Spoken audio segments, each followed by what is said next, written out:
Can start. Okay. So hi and welcome everyone and to my Sur Meetup group. Okay.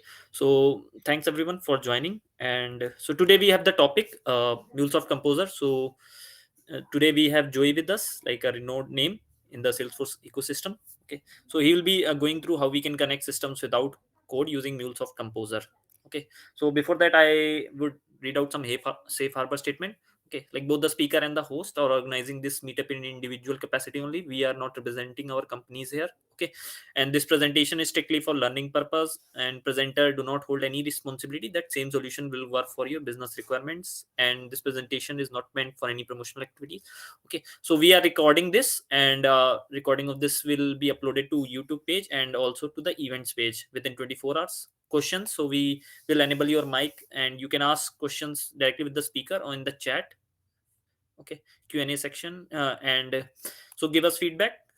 Okay, so today we have two organizers for this meetup. I'll introduce myself. I'm Shubham, working as a professional integration developer in Millennium. So that's all about. Over to you, Giri. Thank you, Shubham.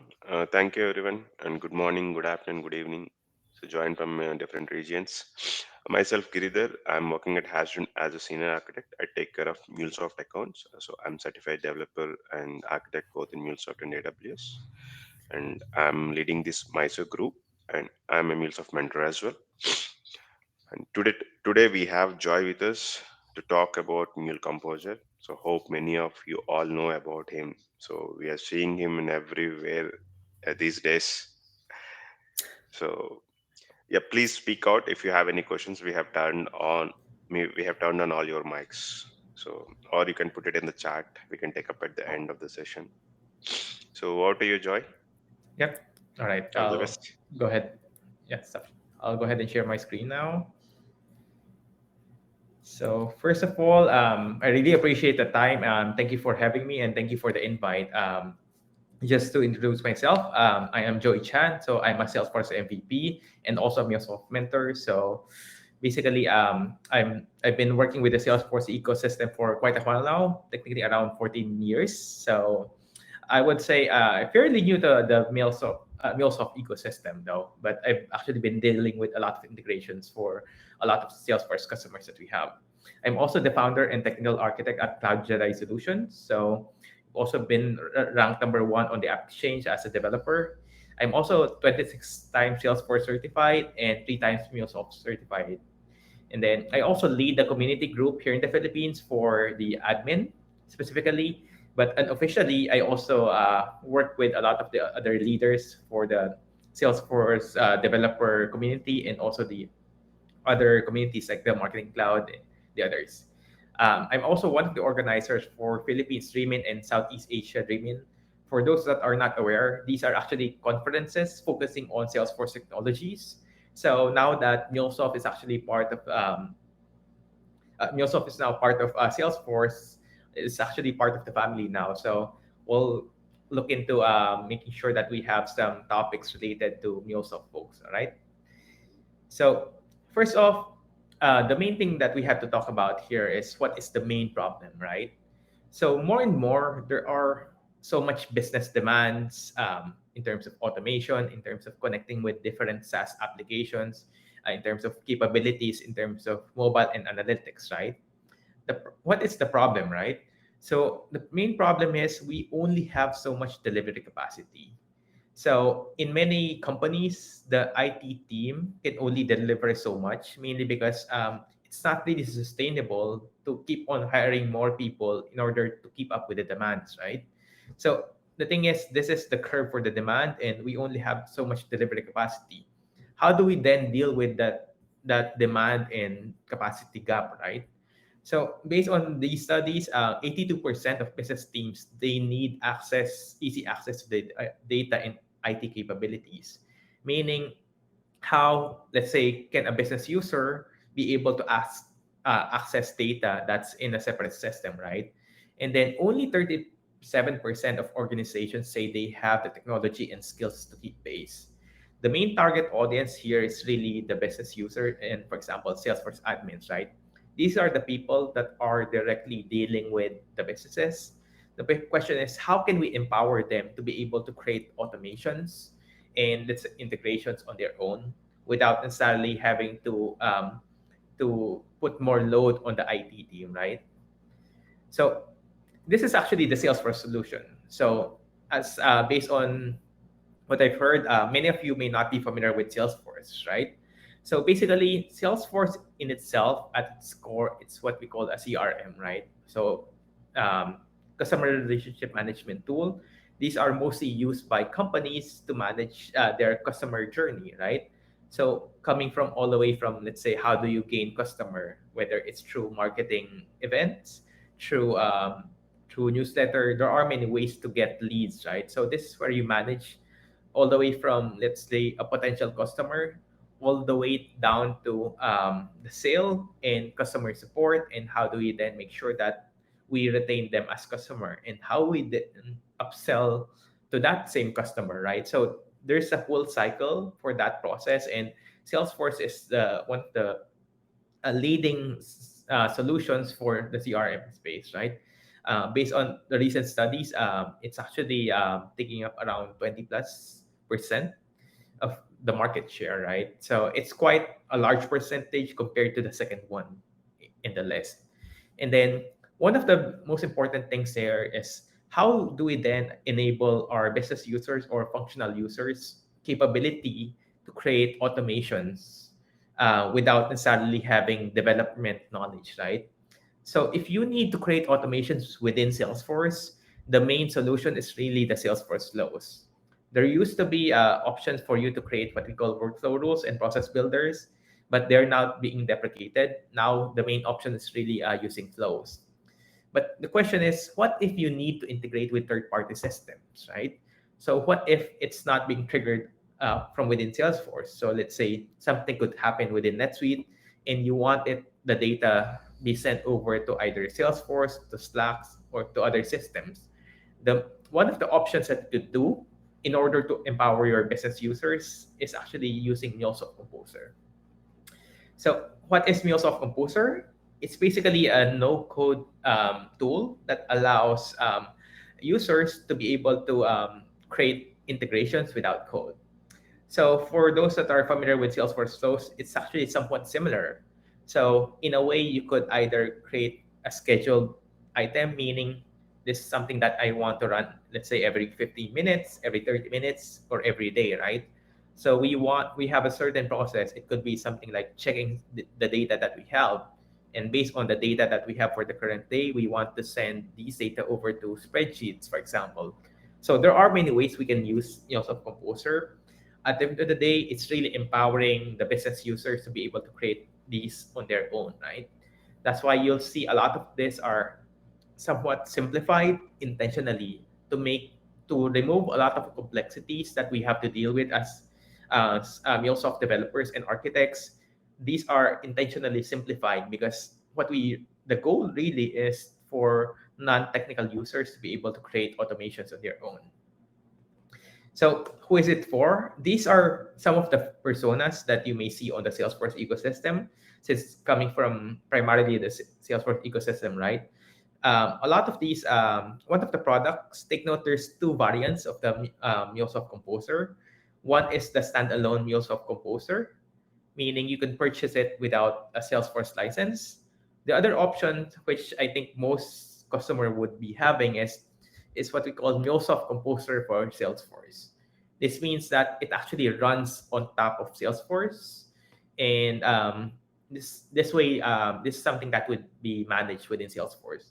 This take note, the demo that we'll be going through is the MuleSoft Composer for Salesforce. And then with that, who is it for, right? So it's actually for all of these persona, and it's important for us to understand when do we consider it, and let's go through each one. So for the Salesforce administrator, right? In the past, most of the automation that they need to build using flows are or something that they can actually build, right? Usually the problem comes when they need to integrate or send some data to some other system. At that point, they usually get stuck, and they would need, let's say, a Salesforce developer or let's say a MuleSoft developer to be able to build that, right? What this allows them to do is to empower them that, hey, I don't need to, let's say, work to um, have, let's say, a MuleSoft developer work on this specific integration, I can actually do it on my own, right? So that's the main power of it. And then even for architects, not just Salesforce architect, but even MuleSoft architects, it's also understanding how can we lessen the load on our teams, right? Because there's so much demand in terms of integrations. What can we do, or at least empower the business users to be able to create integrations on their own, and at the same time maintaining that governance in terms of, hey, I only want to certain users to be able to create their own integration and have it go through the process, right? And even Salesforce developer. In the past, um, you companies would usually use, for example, Apex to create those integration point to point. But this time, this actually allows us to have a new tool in order to create those integration. Meaning, this is some whenever you need to make changes, you don't need to keep on contacting the developer to, hey, I need to tweak this. Hey, the business logic change. Um, Users can then just go in directly and change that on their own, right? Even marketers can do this. So, for example, MuleSoft Composer has a connector for Marketing Cloud. So, meaning data from, for example, NetSuite, some changes there could then also be sent over to Marketing Cloud. And for consultants, basically, is a lot of really understanding when do you use what, right?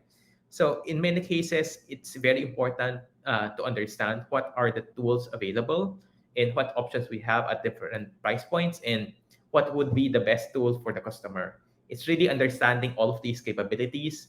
And based on what I hear, a lot of the audience here right now is mostly MuleSoft developers and architects, right?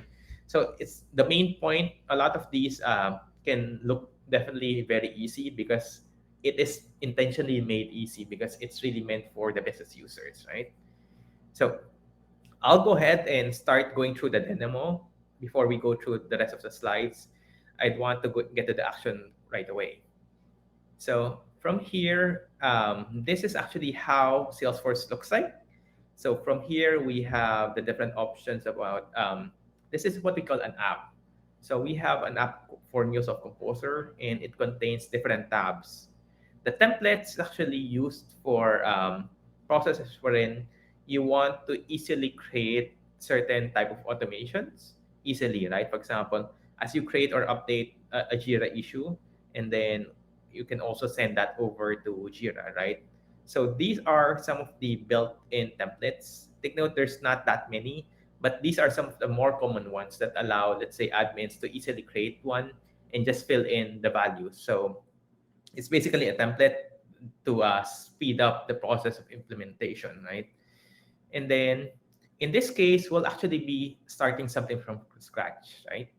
So in this case, we'll go to Composer Flows, and then we'll click on a new flow. For our purposes, the use case that we'll be dealing with is something about, for example, birthday notifications.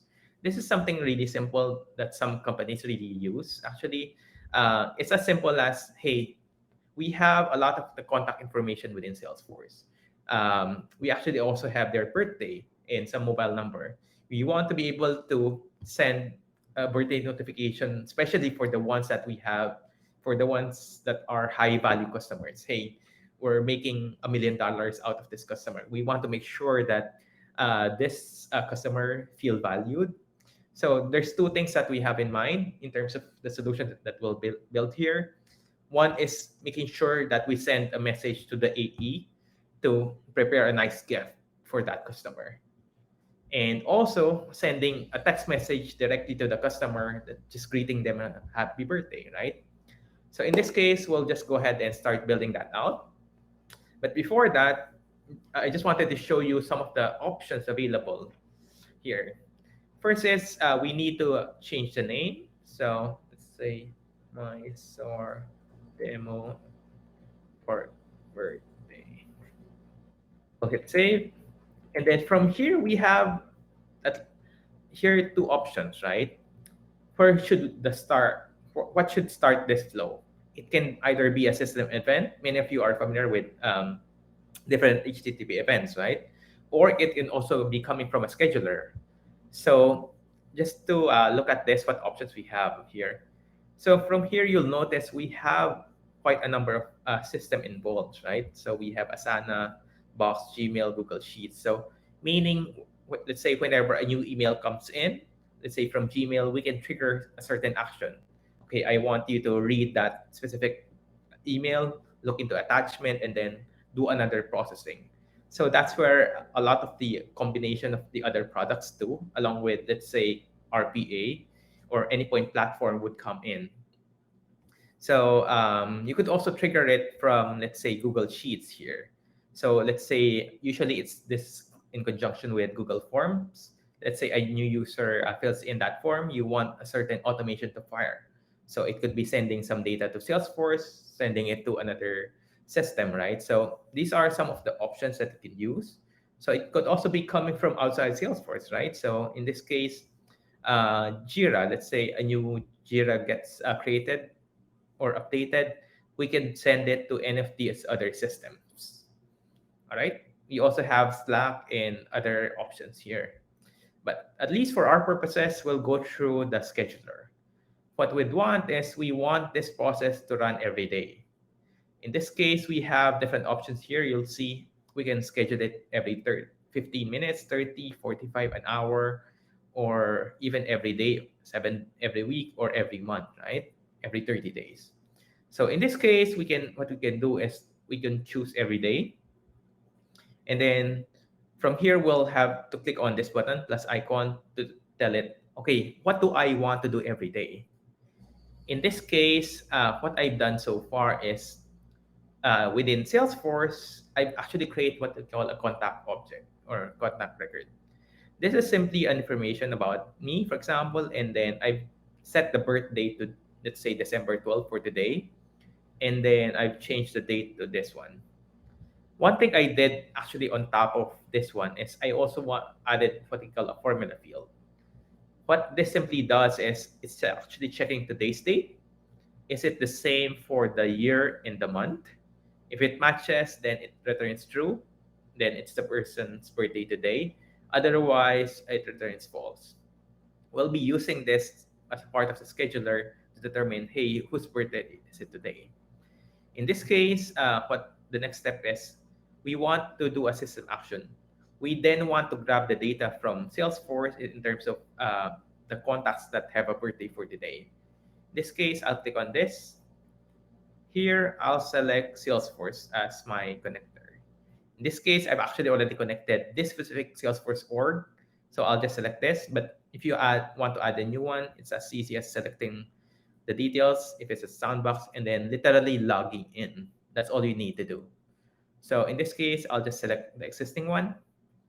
From here, we have actually a couple of different actions. So we can either tell it to create a new record every day, update, create an update, delete, or even actually deal with binary files, download the file or upload the file. In this case, we actually want to get the records from the contact objects. So from here, it's basically, think about it something like it's doing a query, right? So as a best practice, we only want to get the fields that we want rather than getting all of the fields that's there in Salesforce. We want to specify only the fields that we'll need to use, right? So in this case, I'll just grab the ID, name, let's just get the first name, full name, and last name. Say we'll want the mobile phone too. We want to send a text message, right? And then birthday, let's also get the birthday. Get today's birthday. Apply. So we're now only getting the selected fields that we need rather than all of it. And then at this point, we also want to have a filter clause, right? So this is the where clause. So we want to tell it, hey, I only want to get the records that have a birthday of today. And then we want only with the ones with the mobile phone.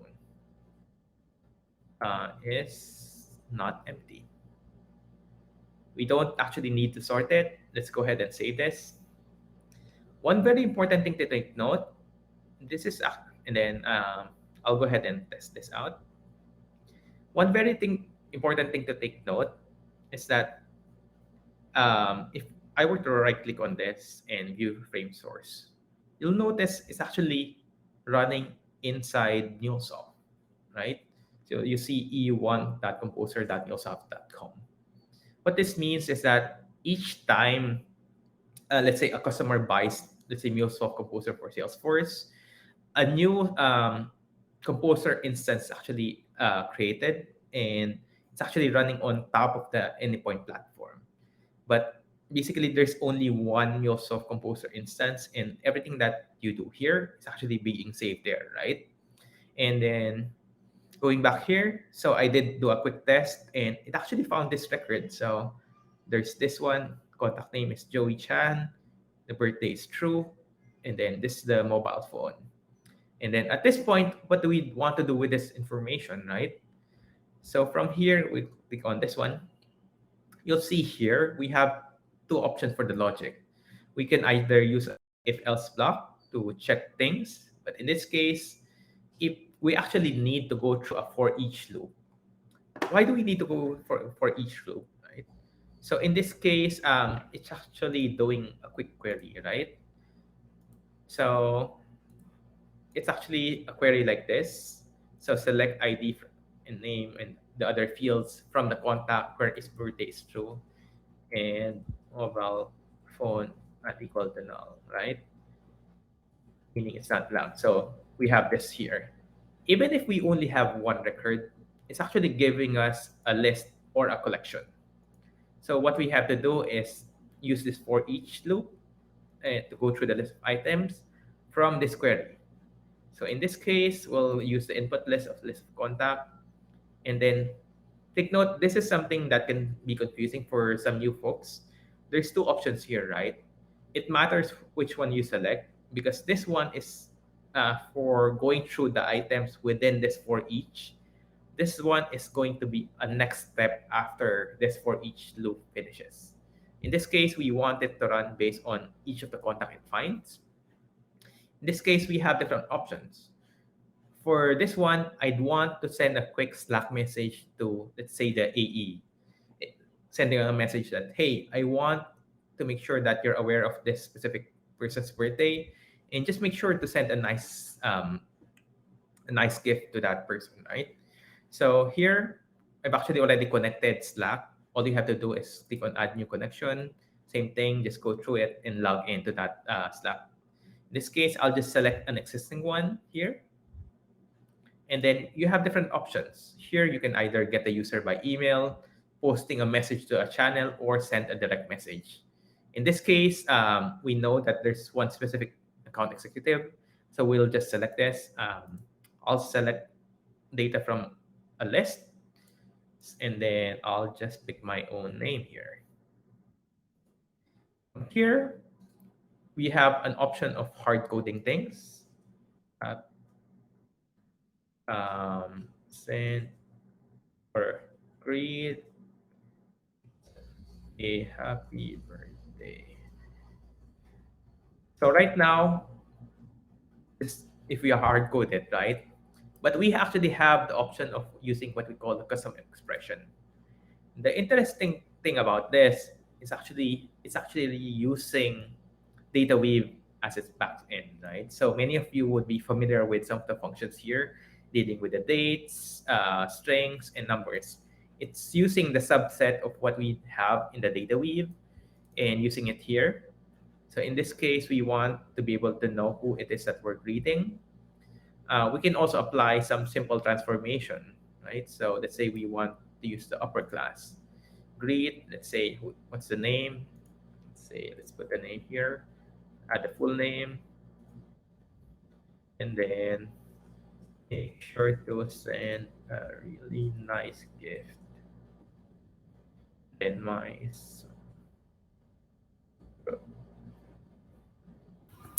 Hey, so Joy, uh, we have a so we have a yes, question. Do sorry. you want to take it up right now, or should we do it? Sure, go ahead. Yeah, Vijay, you can just speak. Hey Joy, uh, I'm just having a question related to the statement that you have said. Mhm. So when we have purchased this the MuleSoft Composer on as a Salesforce account, right? So it Mhm. creates an instance on the endpoint platform. So Yes, yes. does it mean it goes with the cloud hub deployment model, or it goes with other deployment model that MuleSoft supported? Um, the thing is, right now you don't have direct access to that. They just do it on their own. You won't have direct access to that Cloud Hub instance. Right. But it is based on Cloud Hub 2.0, based on what I've heard. Right. And you said this on the licensing perspective, we can purchase the say the composer and as a separate entity, or as well as Yes. it goes as Salesforce. So if I purchase composer separate entity, so where it runs, the instance where it runs, is it again with the 2.0? It's yes. It's using the Cloud Hub 2.0. Is that the Okay. question? Okay. So yeah, that's what. So everything is MuleSoft, supported, not with the customer supported ones. Mhm. Yep. So in this case, it's all being managed directly by MuleSoft. Uh, Last time I checked, we don't have direct access to that instance. So it's all being done transparently. The main Okay. point here is it's not really targeted towards the architects and the developers, right? But I'll be Mhm. able to talk about some of the other capabilities later on. Okay. One just final query on this. We were looking for option of having a trial account because like we are having a bunch of developers to have a hands-on on this composer. As we have some opportunities coming into it, but we were not able to find any trial account. To do some get our hands on dirty on that, but only with the licensed version. So, is there any pipeline in with respect to MuleSoft that they're gonna produce some training accounts? Right. Quick answer there is I actually have some slides for that later. But quick answer, you have to be working for a Salesforce partner or a MuleSoft partner. There's a process that you can follow in order to get access to the training account. Okay, thanks. Fair enough. Yep. So anything else before we go? I'm good. I'm good. Thank you so All much. right. So let's proceed then. So this is something simple, greeting someone with a happy birthday and then just adding some functions into it, right? So I'll go ahead and apply, and then I'll go ahead and save this. And then let's go ahead and do a quick test here. So same thing, it will go ahead and run it, grab the data here, and if successful, it will then send a quick message on Slack here. So it's now processing, save, it's trying to run it. So it's actually successful. We have checkboxes here. The nice thing about that is you can actually see what happened immediately, right? And then from here, if we were to switch here, so greet Joey Chan, happy birthday. Make sure to send a really nice gift, and then we have the Mysore, right? So this is successful. Now the question is, what do we then have to do in order to send a quick text message, right? All we have to do is just add another option here, and then we want to use the system action again. But in this case, we'll actually use the Twilio connector. So in this case, something interesting here, you could actually sign up for an account. It doesn't actually cost that much in order to try it out and test. Just to give you an idea, if you want to buy a US number, it only costs $1 every month. And if you want to send a text message or call to a US based number, it costs 1 cent for each one. So in this case, I'll just grab my own phone number here for reference later. But what I'll do is I'll just use this same connection. All you have to do is add a new connection here, add the account SID and token coming from the account here. And then that's what you'll use, right? So in this case, I'll just use the existing one that I've already created. And then at this point, you can either make a phone call or send a text message. In this case, I'll just send a quick message. Here in the to field, we actually have the mobile phone from the contact, right? So in this case, we have the mobile phone. So it will then try to send to this specific number. This is my number. And then from the from field, we'll need to use this specific number from Twilio. But for the to field, we'll use the destination.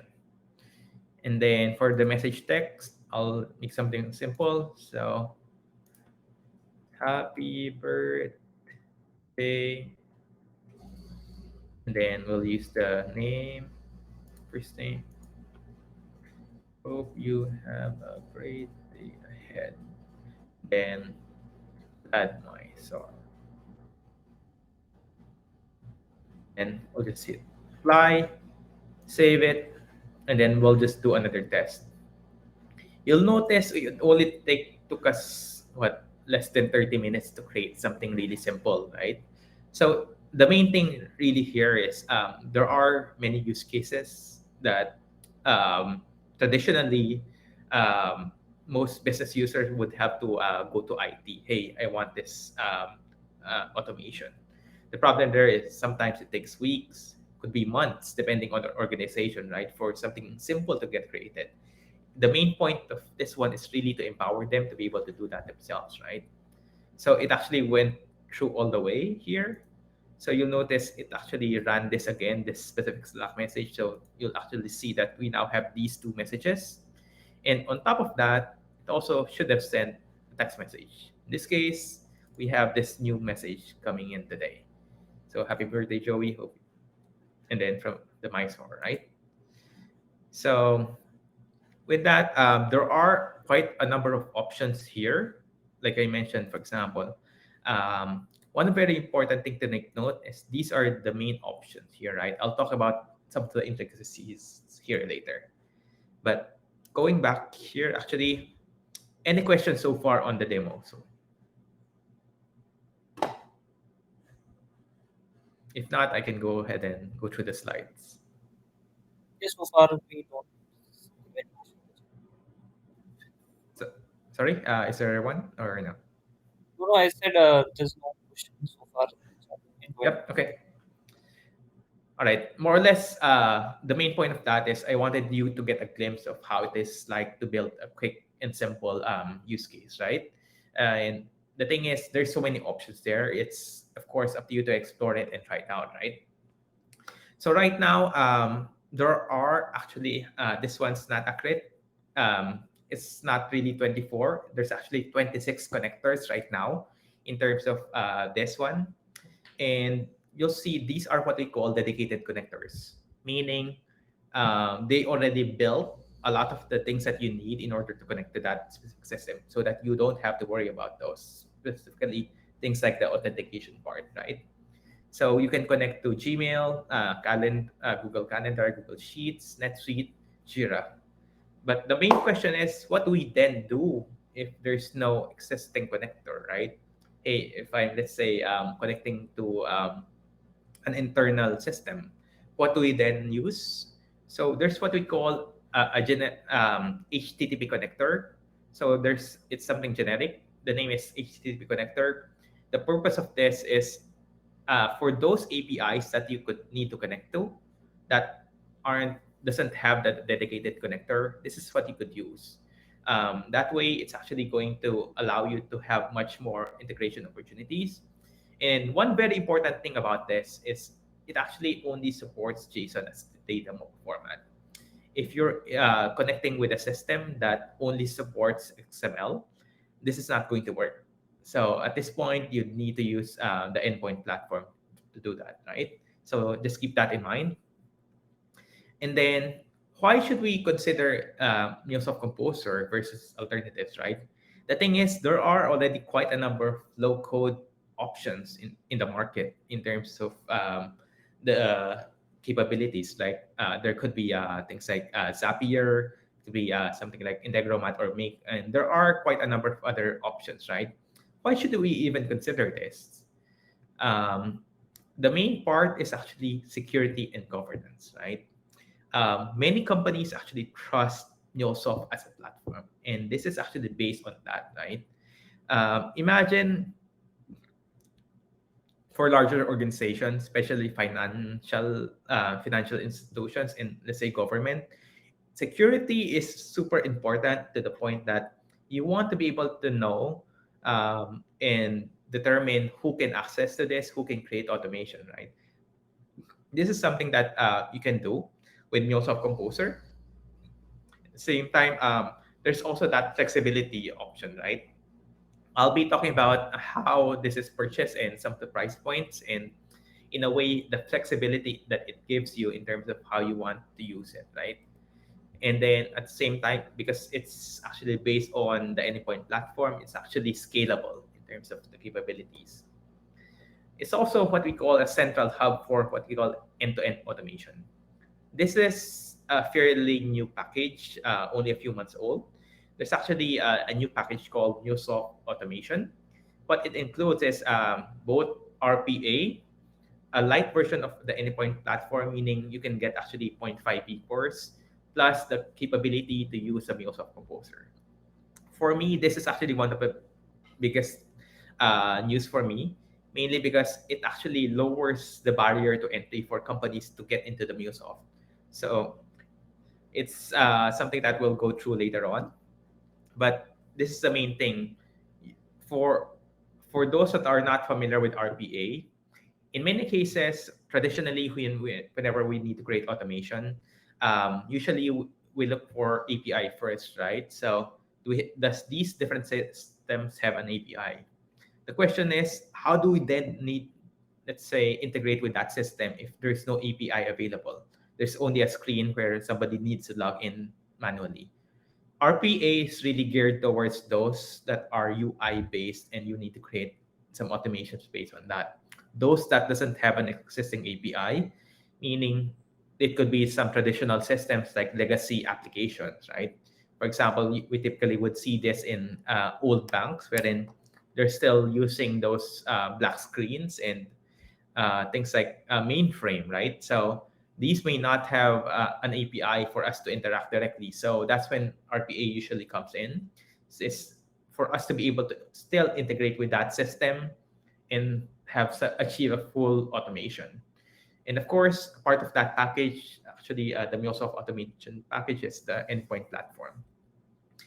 So, question now is, especially for the developers and architects, right? When do we consider MuleSoft Composer versus the Anypoint platform? Of course, Anypoint platform is so much more powerful, right? At the end of the day, it's really about the audience, right? So who is going to build this specific automation? Is it going to be the business user or the MuleSoft developers or architects, right?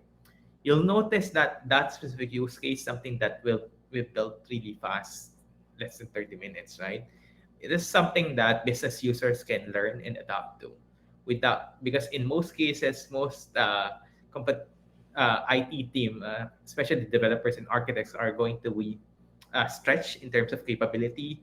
We're in a way empowering the business users to be able to create automations on their own. It's very important for us to understand, are we simply dealing with one, two, three different systems that we need to integrate with and orchestrate?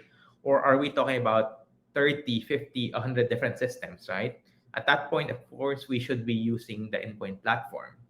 So it's very important for us to consider when do we use what, right? And at the same time, because of the maturity too of the endpoint platform, there actually are so much more connectors versus the 26 that we have or MuleSoft Composer, right? So it's also important to understand. Let's say if the use case is really something simple, wherein I need to do this in Snap, in Twilio, in Google Sheets, something simple, we should, rather than building it inside the endpoint platform, we should be using Composer, right?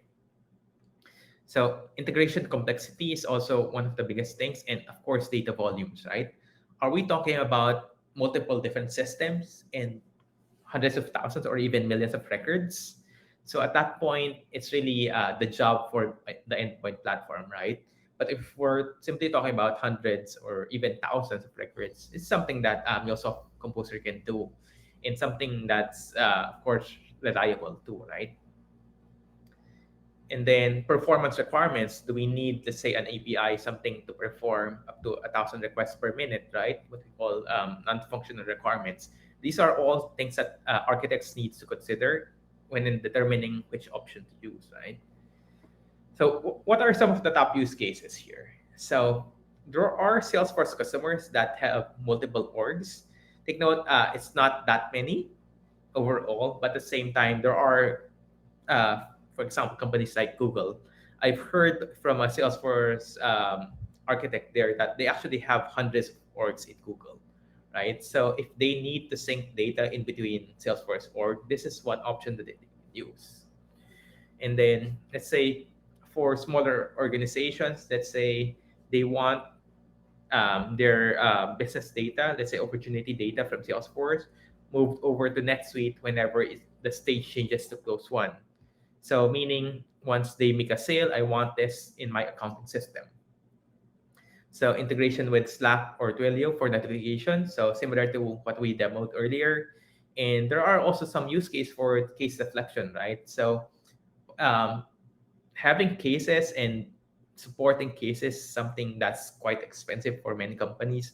So whatever we can do in order to minimize that by really helping customers, automating processes, it could be in the form of chatbots or like messaging, right? We leverage into that. That way, we don't have to keep on adding more humans to actually deal with cases. All right. So, what are some of the consideration if you want to implement MuleSoft Composer? So for the context of Salesforce here, remember there's automation for Salesforce flows. We cannot trigger it directly from Salesforce flows or platform events. And we also cannot reuse a composer flow. Meaning, let's say we've actually created one composer flow earlier, right? You cannot easily call that from another flow right now. Meaning it's different from what we call a subflow. Um, we cannot use that yet. The workaround that we can use here is what we can detect for changes. So, for example, if we create a new composer flow, we can detect for changes based on a record in Salesforce, right? So that's one option that you can use. The problem there is not going to be real time. So let's go through it. System event. We could also listen for changes in Salesforce. So connecting here, we could detect for new records, new or updated or deleted, right? So we could create a custom object that would then fire based upon creation of the new record. So that is a workaround. One big consideration about doing that is that the SLA for that specific event. So one very important thing to consider is that the SLA for that is up to 10 minutes, meaning the process will fire between 1 second to up to 600 seconds, right? So it's very hard to predict when it will run, but that's the main point of it. It's not really meant for those that you need real time uh, options for. So currently, it's not yet possible to schedule it to run on a specific time of the day. So many of you may be familiar with cron expression, wherein you could decide, hey, I want this to run on the third week of the month, or something that runs every day at 9 a.m. So for the use case for where you need to run it every day at 9 a.m., this is actually an option. What you have to do is go into that. Actually, let's go back. Delete step. Under scheduler, what you have to do is select every day, save it, and you have to go in at exactly 9 a.m. and activate it, right? So it's not necessarily a great option, but that's one thing that you could do right now in terms of that capability. There's a reason why we don't have that, because remember it's based on the MuleSoft Anypoint platform, right? It already has those capability on the Anypoint. The main thing here is lowering down the complexity for the users, right? So hopefully later on there could be some more advanced features for here, but for now that's something that you have to do. And then there's no concept of their lower environments for testing. So remember, whenever a company purchases MuleSoft Composer, it actually creates only one instance of Composer, right? So that means that anything that you do would be running on that one instance. Does that mean that you should be testing directly in production? Not really, right? We shouldn't. So the way we actually do it in Salesforce um, is, for example, let's go back to the composer flow that we created earlier. Let's see.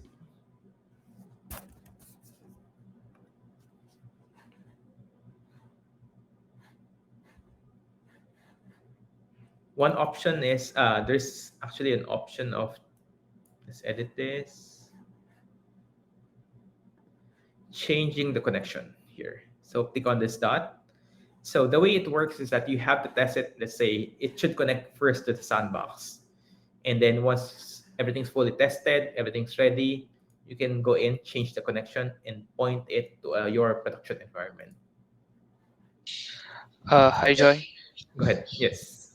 Yeah. So as you said, there is no low environment testing, right? So in case if a compulsive flow which is already been created and there is a edit that is required to be done, so when we do that and deploy it, right? Do we have a Mhm. rolling deployment applicable to, for example, at the same time if there is a transaction that is going on or the schedule got kickstarted during a deployment? So do you have a rolling deployment or there's a downtime? Um, in terms of that one, technically, as soon as you activate it, that's it, though. Um, I'm guessing your question is coming from the fact that let's say it could be creating a new instance, right? In this case, as soon as you activate it, that will then fire it up. Actually, we can go ahead and activate it now. Let's see how long it takes, right? So most of the time, it takes less than a minute. We can take a Right. So look. what if the ongoing the composer flow that is active now, which is fetching certain records from the Salesforce and drafting it in Slack. So will that get Mhm. impacted? Well, this is the active one. This is the one that we're activating now. Are you asking if what if there are records Yep. in flight? Yep. So in this case, it won't be able to see that. So uh, it's only after it's activated that it will start calling for those changes, right? Does that help? Yeah, it quite similar, but still we don't have a visibility in terms of whether it is a rolling deployment or ad hoc deployment. Hmm. Well, it's. Can you elaborate the part about rolling deployment? So currently in any platform, right? So if we deploy an API, so it doesn't Hmm. impact the ongoing instance until the the current deployment completes and the transaction of the previous instance is completed before Right, it right. comes alive. So you're talking about node zero downtime. Is that correct? Exactly. All right. So in that case, this is something that I'm not sure about in terms of how it works internally. But I believe it's only working with one instance. It's not as if you're, it's not like Cloud Hub wherein it's creating a copy first, waiting for things to deploy, and then switching it, right? That's what zero deployment is doing. In this case, I haven't seen any documentation about that. So it's actually a good question. It's something that we can ask within the community later on. And we actually should. I think this is very important to understand, right? But at least for this one, I haven't seen a documentation about how it actually happens in the background. That's fine. Thanks, Joe. All right. Anything else? So just going back here.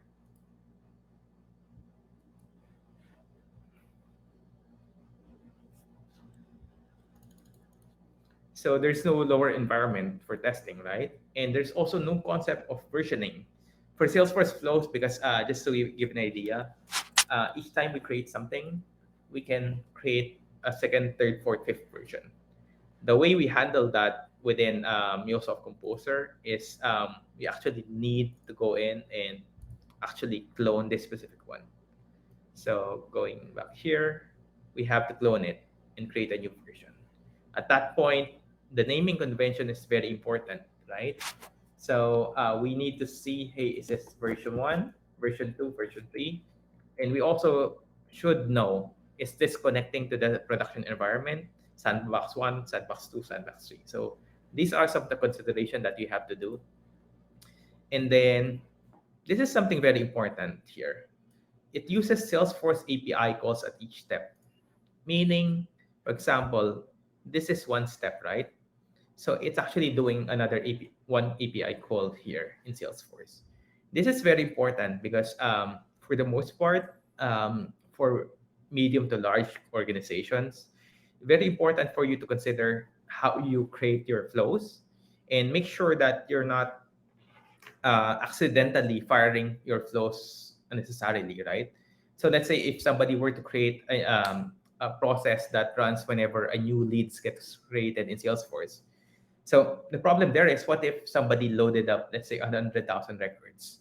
You may not necessarily want your flow, MuleSoft Composer flow, to run 100,000 times, right? So something very important to consider, and it will actually use at least 100,000 API calls, right? Because it's going to run all of those processes. If it's, let's say, creating or updating records, and then it's actually not real time. It's specifically for the Salesforce connector. So if it's detecting for changes for a new record getting created or updated or deleted, it's checking it every 10 minutes, up to every 10 minutes. So there's some optimization that happens in the background, although it's based on the resource available. So the SLA is basically 10 minutes. So it could be between 1 second to 600 seconds here. All right. So it's actually one of the questions earlier. How do you get access, right? So bad news is that currently only Salesforce or MuleSoft partners can actually get access to this. But some good news for those that are not working for partners. There's actually a 2-hour, free 2-hour workshop that's currently open. But I've been checking some slots here. Looks like it's well there's so much demand to it that there's not really much slots left. So make sure to keep checking on this link. I believe they're actually planning on offering something for the other time zones. This one's specific to the US, so it's 9 to 11 in US Pacific time. They're planning to open up more slots later on. So um, if you want, you could just follow me on LinkedIn, and I'll make sure to post updates whenever I see that there's some new slots that open up.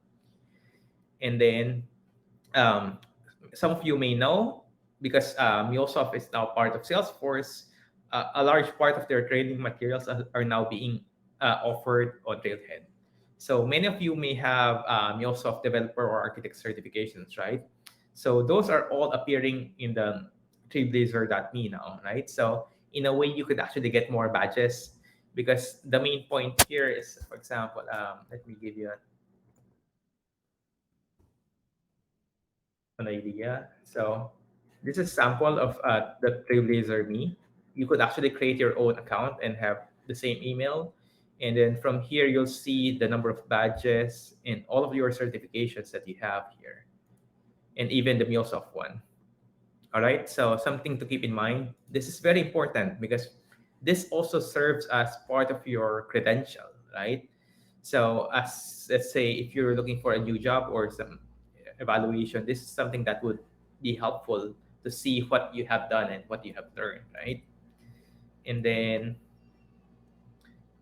going back to the options, right? This is one of the questions earlier. How do we then get that, right? So there's two options, one on the left side and another on the right side here. On the left side is if you only want MuleSoft Composer, purely just Composer. So we have this option at 27 or $57,000 a year, and then these have multiple tasks, right? 250,000 tasks or 2.5 million.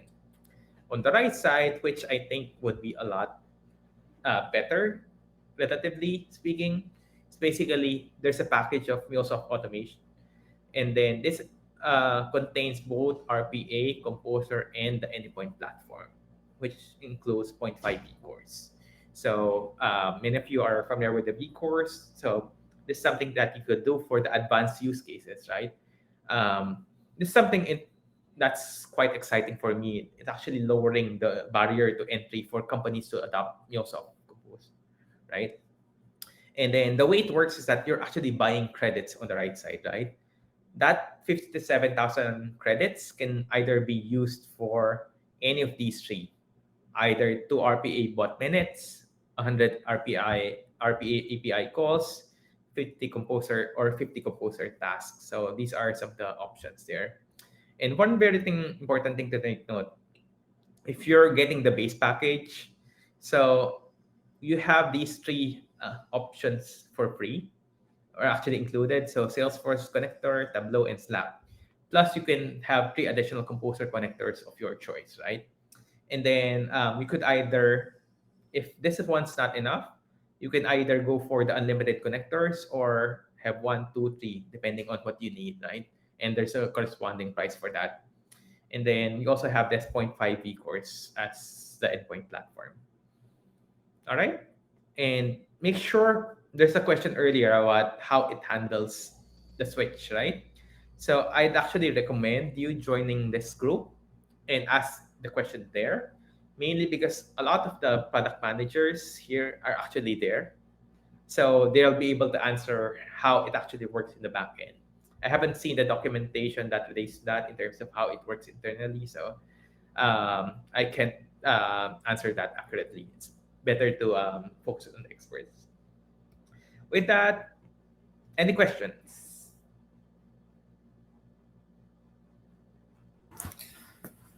Joy, I think we have some question. One question from Ankit, like what kind of volume density composer can support in terms of performance?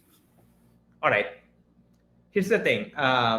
It's not really meant to be used for large data sets. It's not built for that. It's really more geared towards the transactional type of data. Okay, some way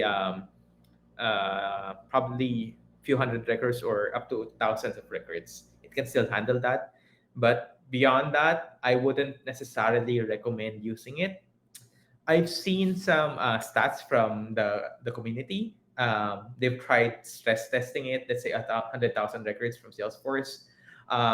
It's not something that I would use for that type of data sets, mainly because um, there are cases wherein I think they're missing some data or something like that. It's not meant to be used for large data sets. Technically, it can do that, but it's not supposed to be used for that because at the end of the day, you have to consider each one of those transactions also costs some credits, right? You need to be careful about how you use those credits and make sure that there's a lot of business value that you're gaining with doing that, right? So one of the most important things is, okay, this specific operation is costing us, let's say, $10 per execution. That in itself provides a lot of value, right? At that point, you can easily send and automate that. But if it's something that's like, let's say, ETL type of work, um, technically, even if you can do that, it's not necessarily the best tool for the job, right? Because of the credit system. Does that help?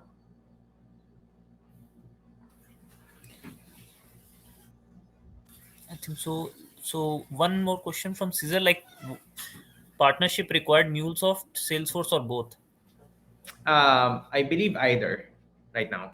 So what happens is, at least for the Salesforce side of things, the way it works is that you have to go to the partner community. Let's say have a Salesforce organization, Salesforce org, and then you'll have to get the org ID of that org and then ask them to enable it.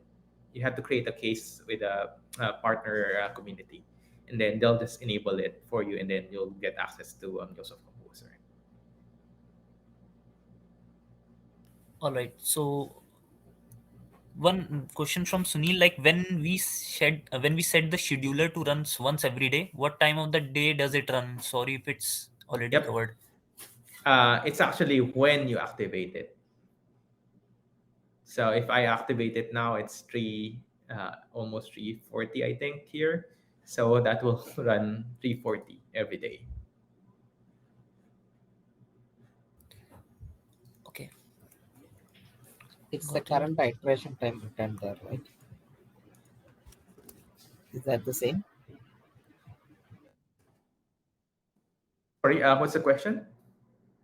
There is something written on the screen, like current iteration. Is that the time? Um, Yeah, right hand side, right? Well, this one is the current time. Okay.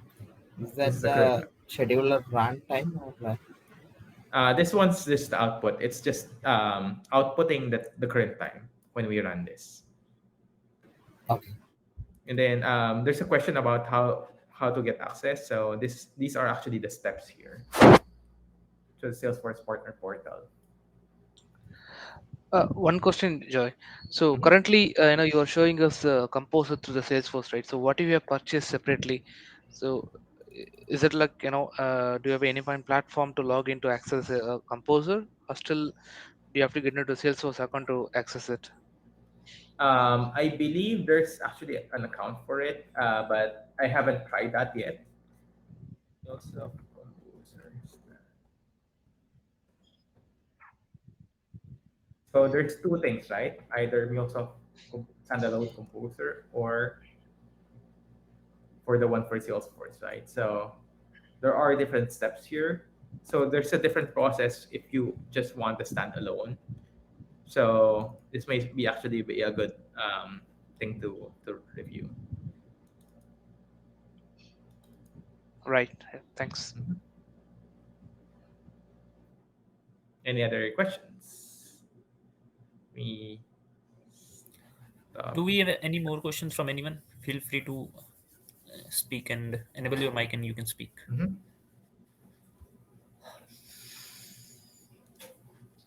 Yep. And then I'll also let you share for the others, just in case.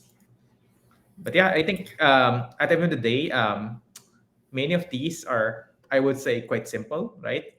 Mainly because it's really targeted towards our business users, right?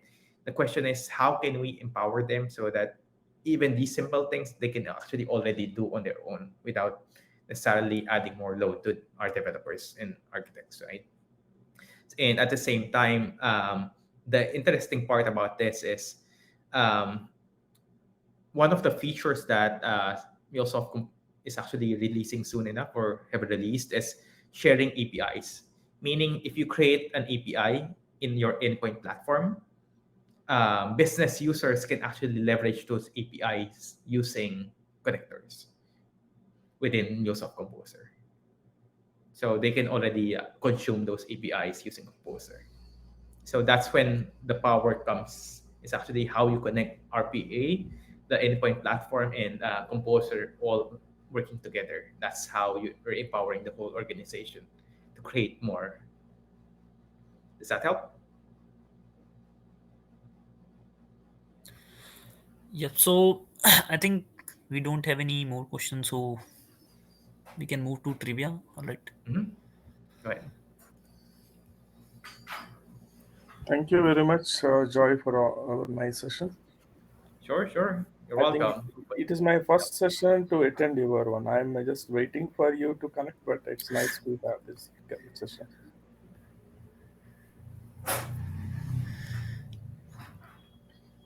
So I'd welcome any feedback, and of course, feel free to connect with me on LinkedIn. I'll just send it the message here in the chat window for those that want to connect.